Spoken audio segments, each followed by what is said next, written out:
Hey there. Subscribe to my channel and also press this bell icon so you can get latest video notifications.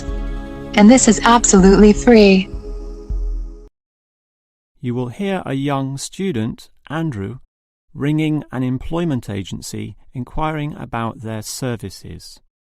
First, you have some time to look at questions 1 to 7.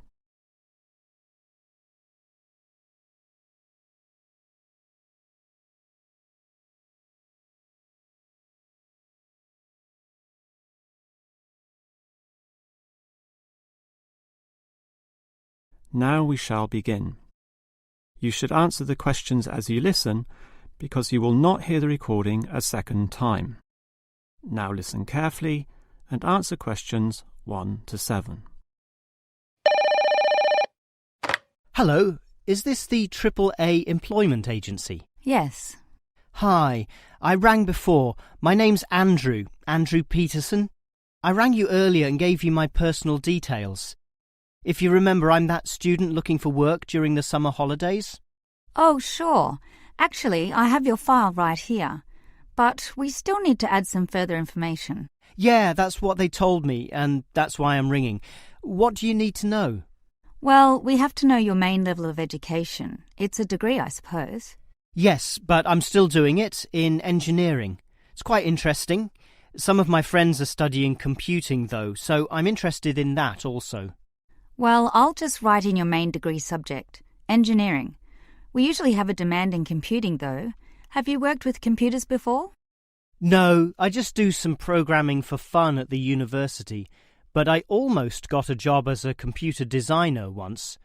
Actually, the only job I've ever had was as a car salesman, believe it or not. Well, at least you've had experience dealing with customers. What about hobbies, though? Sometimes they can help develop useful skills. In my free time I don't do much, mostly study. I play chess occasionally at the university chess club. That's right next to the tennis courts, but I'm not interested in that. Chess helps develop analytical skills, so I'll put that down. Of course, it's your main skills that employers want to know about. What would you say they are? Well, I'm in my 3rd year now, studying electrical machines and generating systems, but I'd say electronics is my best skill, much better than, say, my machine skills, which aren't so good, actually. Okay, machine skills are in demand, but so too are electronic ones, so we might be able to find you a part-time job in that field. But what sort of money do you expect to get? Oh, anything, really. I'd want the standard payment, let's say. What's normal? 1,000 a month? 1,500? I'll just put $1,200, okay? That's fine by me. When can you start? Say, within 2 days? Easily. Actually, less. In fact, just give me a ring and I'll be able to start immediately, although I admit it'll take me a few days to get used to getting up early in the morning. Okay, that's just about it. Unless you'd like to add anything else which may help with your application? Not really. I ride a motorbike, but that's unimportant. I'm friendly, but every applicant claims that, right? I can speak another language. Ah, that might be useful, depending on the language. Is it Chinese? A Chinese speaker would go down well. Spanish, I'm afraid. You see, I grew up with some friends who came from South America. Okay, I'll write that down. But I don't think it will help that much, sorry to say. Before you hear the rest of the conversation, you have some time to look at questions 8 to 10.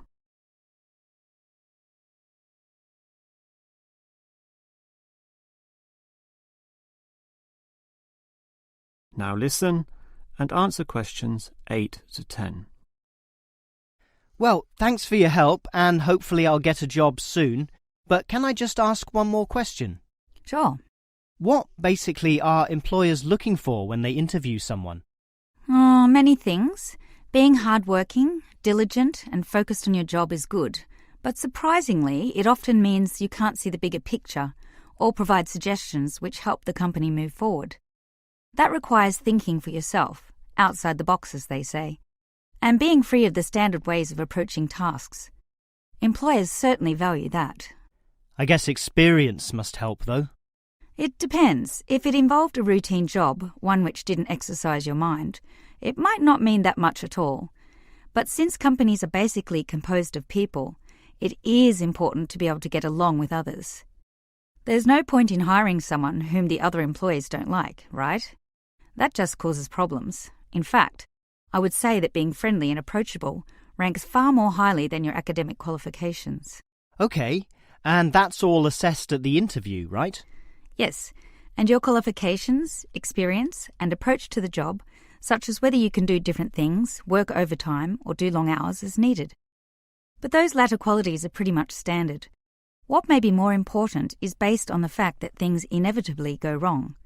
Mistakes are made and someone's got to fix them in a way that creates the least disturbance. People with demonstrated abilities to do this are certainly regarded highly. I see. That's very interesting. You now have half a minute to check your answers.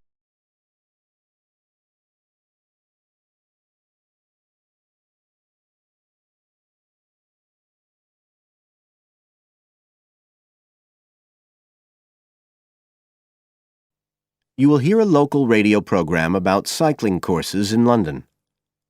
First, you have some time to look at questions 11 to 14 on page 90.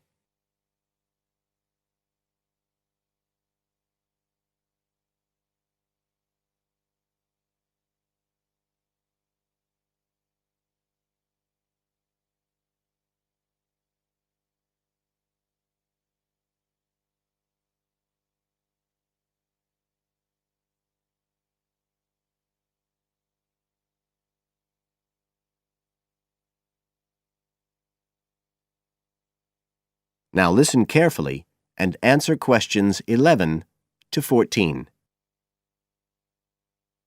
There's been a great deal of interest lately in encouraging people to use bicycles instead of cars as a means of transport. But not everyone is confident about riding a bike at the best of times, let alone in the middle of a city like London. Jack Hayes is a professional trainer who works for a London-based company, City Cyclist, which provides cycle training for the public.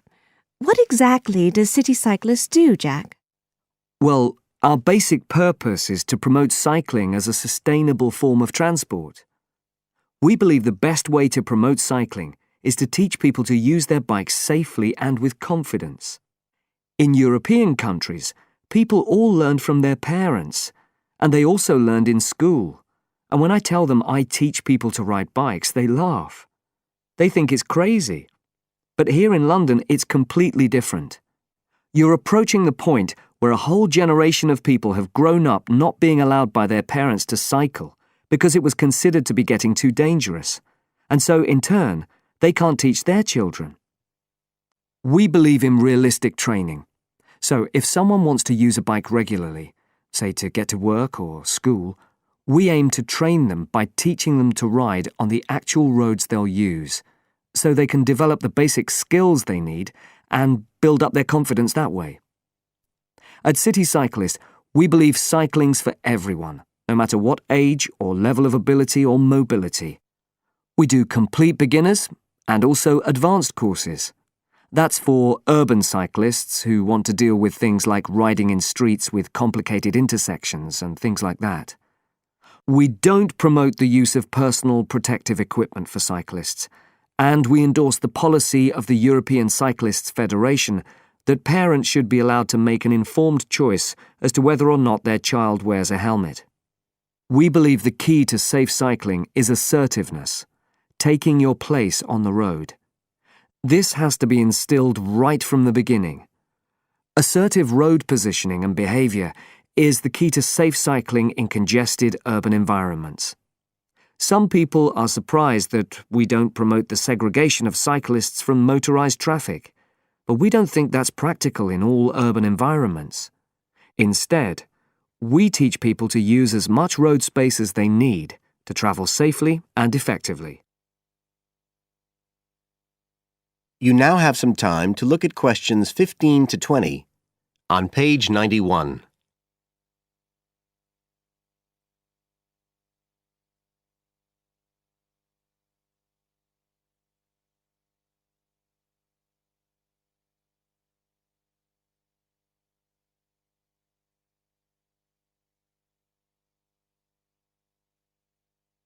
Now listen and answer questions 15 to 20. Now, as well as courses for individuals, City Cyclist provides a number of services for organisations. For example, we can deliver fun, safe cycle training activities at schools, arranging courses so that the disruption of curriculum time is kept to a minimum. As well as this, in order to promote safe cycling, we have provided training courses for employees and staff of local councils. And we are also increasingly looking at developing training courses in companies in order to help employers work towards green transport plans by helping to increase the number of staff cycling to work. Right, so that's a brief summary of what we do. If any listeners would like to find out more about the organisation, you can have a look at our website. That's City Cyclist, CITI, cyclist.co.uk. And in order to book lessons, you can either phone us on 020 7562 4028 or do it online. There's an application form on our website, and you can just download that and send it in. We charge £27.50 per hour for one-to-one lessons, plus £6 for each extra person. So you're looking at just £39.50 for a family of 3, say. If you've never been on a bike in your life before, we reckon we can get you riding in 1 hour, and for most people a course of road training usually takes 3 hours. But whether you're a parent or a child, an individual or an institution, we'll be happy to discuss your special needs and make a programme just for you.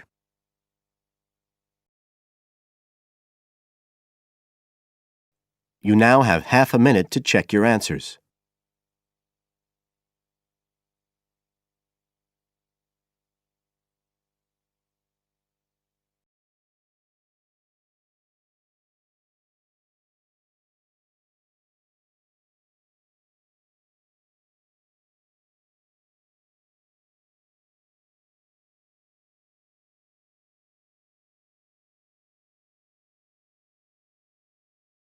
You will hear a conversation between a university lecturer and 2 students. You have 30 seconds to look at questions 21 to 30.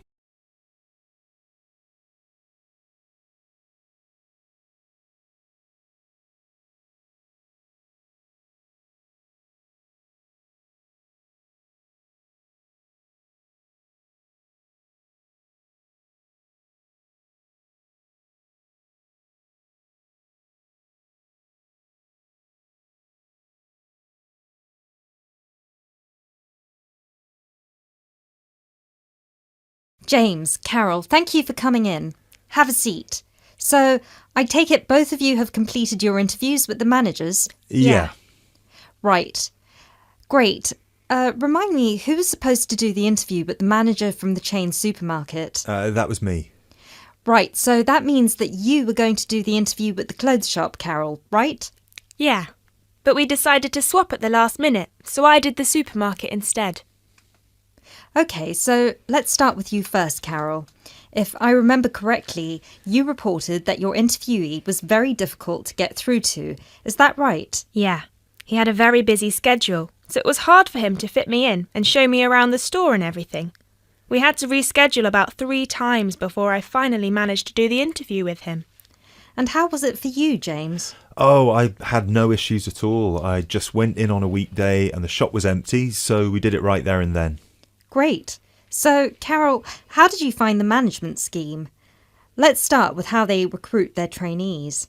So, according to the manager, the way it works is that the graduates go through a rigorous recruitment process that includes an interview with a panel and a trial day. Then they have to go through a probationary period of 3 months, and if their performance is satisfactory during those 3 months, they're offered a place in the scheme. And yours, James? Well, it's quite similar to Carol's, actually. The only differences are that they're on probation for 6 months and there are 3 individual interviews instead of a panel. Oh, and you don't need to be a graduate. Sometimes they recruit people internally for the scheme if their performance suggests they could be a good fit for it.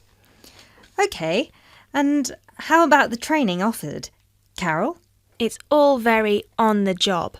Trainees start at the bottom as shelf stockers or delivery merchandisers. Then they slowly move up the ranks by becoming cashiers, shift supervisors, assistant managers, and finally managers. It's actually very similar to what any employee would have to go through if they wanted to become managers. The only difference is the timescale. The whole process would normally take more than 5 years, but in the scheme, they cram it down to 3. Right. James? Well, again, very similar to Carol's. The only thing is that there's also plenty of external training involved. People on the management scheme are sent abroad for 6 months, usually to Italy or France, to witness firsthand the production of a new season's collection. So they spend some time with the designers and they tour the factories where the clothes are produced. They also receive training on management skills through college courses paid for by the company. And how long would it normally take someone on the scheme to become managers? It depends on their performance, but normally about 2 years. There's also the part-time option, though, which would take about 4. 5, because their probation period is a year instead of 6 months. Great. So, what was your overall impression of the scheme from your interviews with the managers? Well, the manager I spoke to was very friendly and incredibly knowledgeable. He had been through the scheme himself, and he attested to its efficiency and helpfulness. The only criticism I'd have is what James said. In their company, there's almost no external training involved, and I think it would be useful to send graduates to courses at further education colleges to improve their general knowledge and understanding of management skills. But overall, yes, very positive. Great. And you, James? The same as Carol. The manager I spoke to was incredibly friendly and eager to promote her scheme. She hadn't actually gone through it herself, but she was very involved in the process, both in training and in recruitment.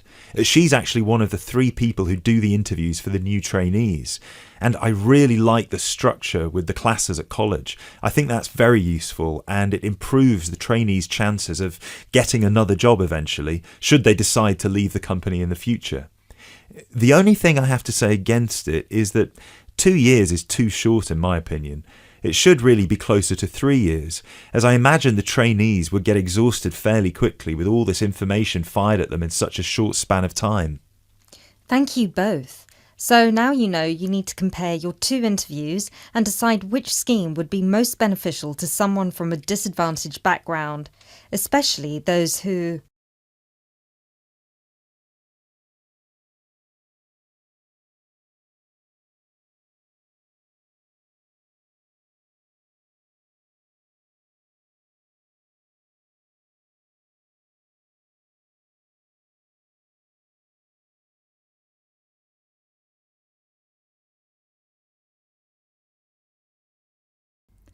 You will hear an extract from an introductory talk given to a group of students who have just entered a university residential college.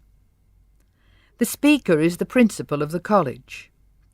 Listen to what the speaker says and answer questions 31 to 37. First, you have some time to look at questions 31 to 37.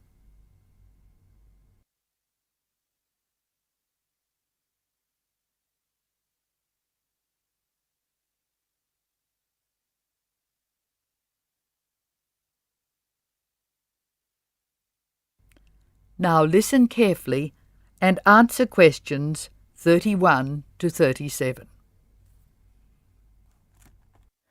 Good morning and welcome to Scholastic House. I am delighted to see you here. It is my duty to explain to you some of the history of our college and some of the traditions which I hope you will uphold. The idea for Scholastic House was expounded by Samuel Wells in 1898. Wells was a visionary whose ideas were well ahead of his time.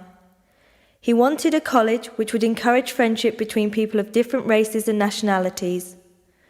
Wells died in 1900 before he could see the college in action. Scholastic House finally began operating in 1903 with 10 students.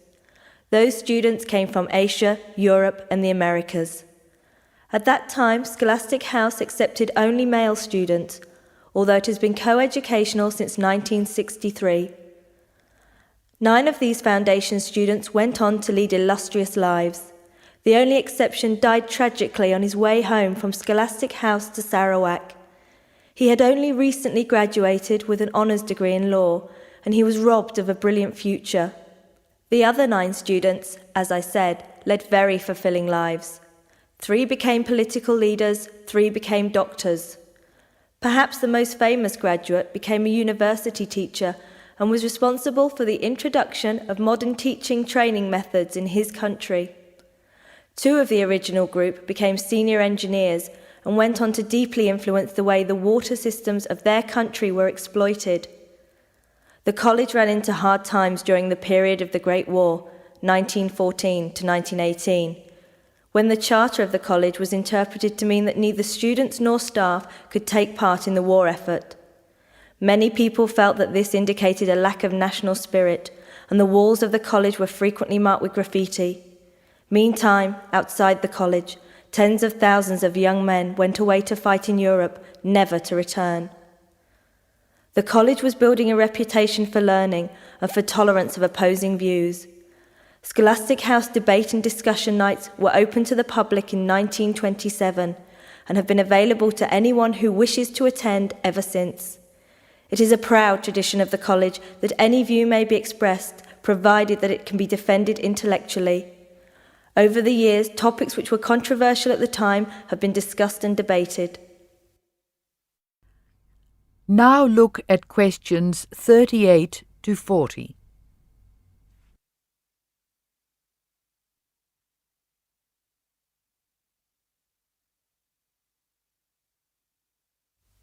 As I said, the college has a proud history of publicly examining controversial issues. Why should we do this? The publicity we receive is often sensational, and there is no joy in encouraging argument for its own sake. In fact, that sort of discussion just increases tension.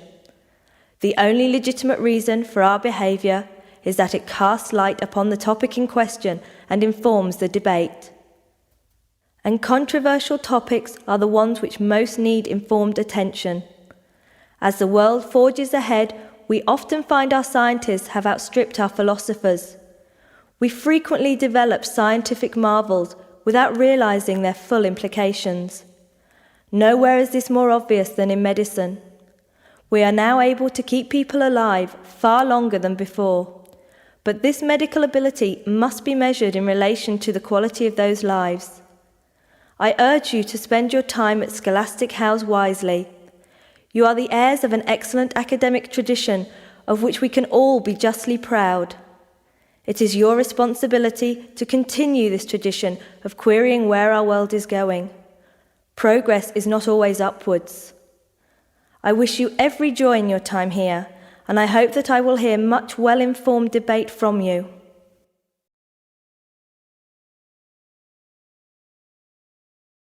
Now you have some time to check your answers.